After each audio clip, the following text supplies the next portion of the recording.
This week on Culture Q. SNL grabs our attention with its latest queer-tastic host. Details on Clay Aiken's run for Congress. And we show you the first sex shop for people living with cancer. What is going on? It is Lalwani here. And I'm Shira Lazar. This is Culture Q. And here are some of the highlights this week in queer culture.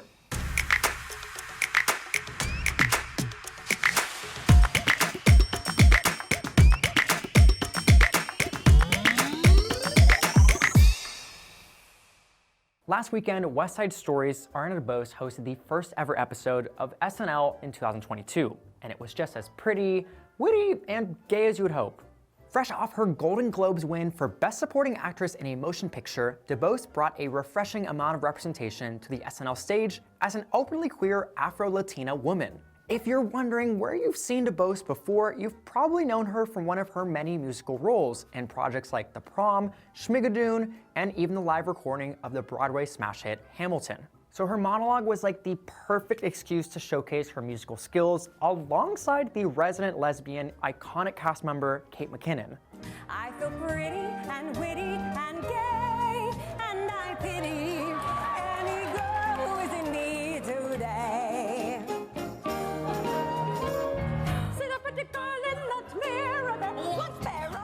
Debose is getting a lot of praise for her performance in Saturday's episode, which would come as no surprise since she's cleaning up this award season, most recently nabbing a SAG Awards nomination. One sketch that people cannot stop talking about is one where Debose and McKinnon team up later in the show to play lecturers who read work from an ancient Greek poet, Sappho, and lesbian hilarity ensues. And now, golden raisins, riverbanks.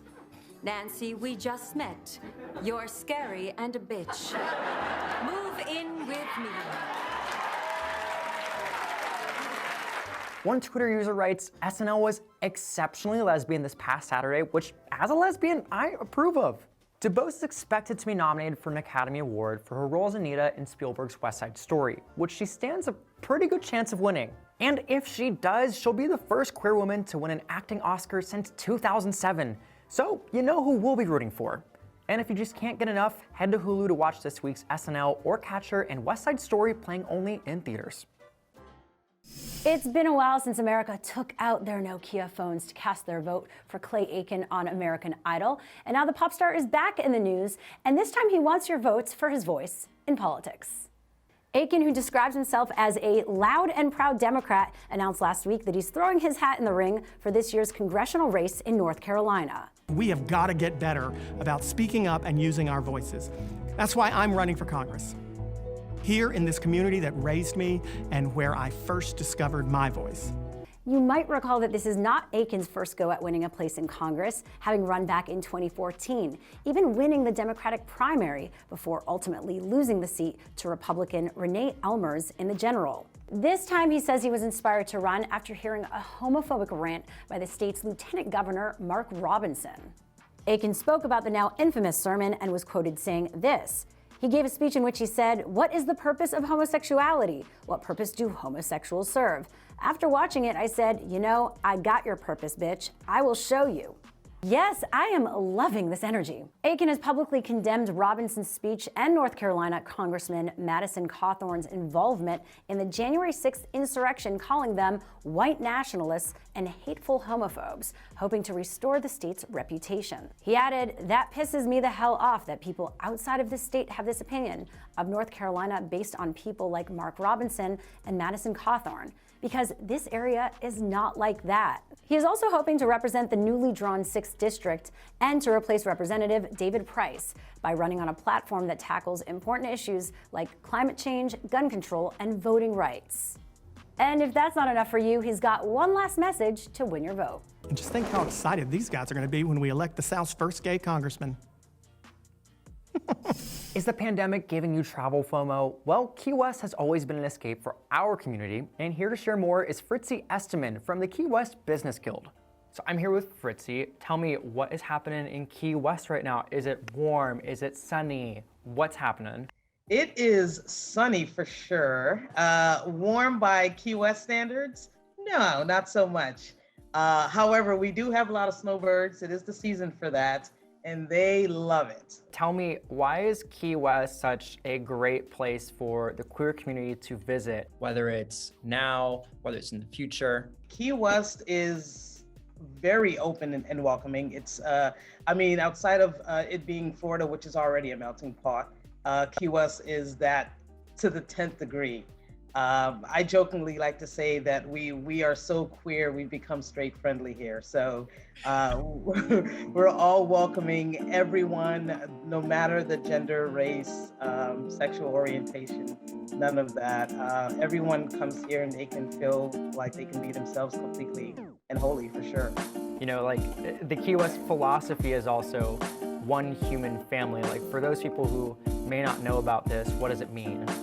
Yeah, JT Thompson is actually a local that moved here, I believe in the late 70s from California, and created this initiative that we, basically all humans are created equal. And so he wanted Key West to adopt that exact philosophy, and eventually was able to do that. And it's become our island motto.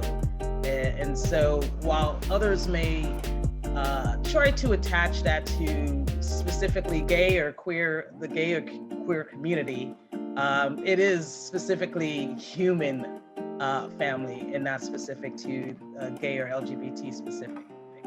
And so we all like to live in that motto and try to live through that philosophy, and that we are exactly that, one human family.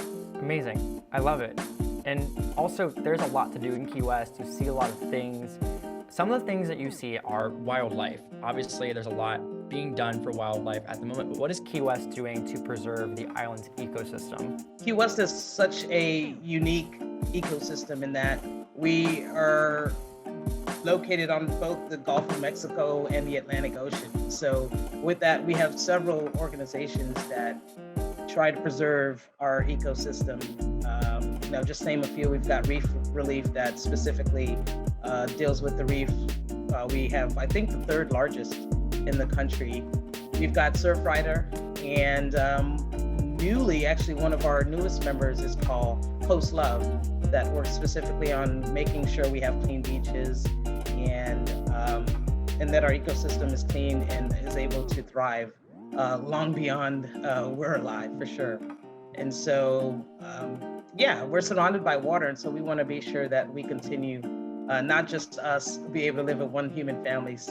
We want to be sure that the island can preserve its ecosystem so that water family can live on, for sure. Thanks again to Fritzy for taking time to chat with us. And if you'd like to learn more, you can head to fla-keys.com. There's a lot of LGBTQ news happening this week, so let's take a look at what's going on, starting with the national blood crisis. Amid the ongoing global pandemic, the American Red Cross announced that the U.S. is experiencing a blood shortage on a national level, calling it the worst blood shortage in over a decade. The medical director of the Red Cross, Dr. Bea Lasky, made a statement saying, the recent surge of COVID-19 cases are compounding the already dire situation. Please, if you are eligible, make an appointment to give blood or platelets. But exactly who is eligible to donate has become a big topic of discussion. As it stands, gay and bisexual men are unable to donate blood unless they have been celibate for at least 90 days. Not exactly helpful when the American Red Cross needs the blood like yesterday. Lawmakers and LGBTQ advocates are urging the FDA to get rid of the discriminatory rule, allowing queer men who are more than willing to donate the opportunity to do so. LGBTQ advocate Jay Franzone shared, "This is a crisis of the FDA's own making. They can change the policy, even temporarily, and they can do so today. The only thing stopping them is bigotry and fear." And over 20 U.S. senators, including Tammy Duckworth, Elizabeth Warren, and Bernie Sanders, have come together urging for change, saying in a statement that given advances in blood screening and safety technology, a time-based policy for gay and bisexual men is not scientifically sound, continues to effectively exclude an entire group of people, and does not meet the urgent demands of the moment. Over in Oregon, we've got some positive news. Former Representative Tina Kotek announced that she is running for governor, which would make her the first lesbian governor in U.S. history. No stranger to making waves, Kotek was not only the first lesbian speaker of any state house, she was also the longest-serving speaker ever, only recently stepping down so she can focus on her new campaign. My name is Tina Kotek, but I've been called a few things over the years. Food bank and children's advocate. State representative. Budget whiz. Yeah, she's a little bit of a policy geek. I call her wife. Kotek has a long history of activism, which goes hand in hand with her identity. She said, "My coming out as a lesbian was also my coming out as an advocate and somebody who wanted to try to change the world." And while she is just one of several candidates seeking the Democratic nomination at the primaries May 17th, Kotek feels hopeful about her chances, adding, "I will be a leader who puts people first, who prioritizes justice and equality, who brings people together, and inspires all of us to reach for a better future." Finally, we've got a big win for trans and non-binary veterans. The Department of Veteran Affairs has announced that veterans' health records can now include their gender identity. The department made a statement saying the change is meant to, quote, help VA providers better understand and meet the healthcare needs of veterans, and added transgender male, transgender female, non-binary, other, and does not wish to disclose as options for identifiers. The Secretary of Veteran Affairs, Dennis McDonough, added that all veterans have a basic right to be identified as they define themselves. Knowing the gender identity of transgender and gender diverse veterans helps us better serve them.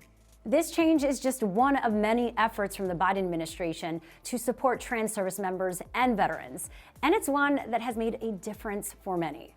Sherry Swiskowski, who is a former U.S. Army colonel and trans rights advocate, said, "It's a way to highlight that this is important for veterans, and this is important for people to feel comfortable coming to the VA for care." Now it's time for our favorite part of our episode where we tell you some of the best things to stream right here on Revry this weekend.